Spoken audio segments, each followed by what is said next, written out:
In today's video, I'm going to show you how to post on LinkedIn with multiple images.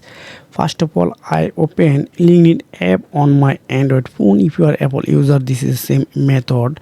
Just click on this profile icon, then again click on this name option, then scroll down, scroll down, scroll down. Then you can see this is a create a post option. Just click here, then you can select and add any description. So I add here. Now I need to add multiple images, right? So just click on here, then if I click on this option, okay, then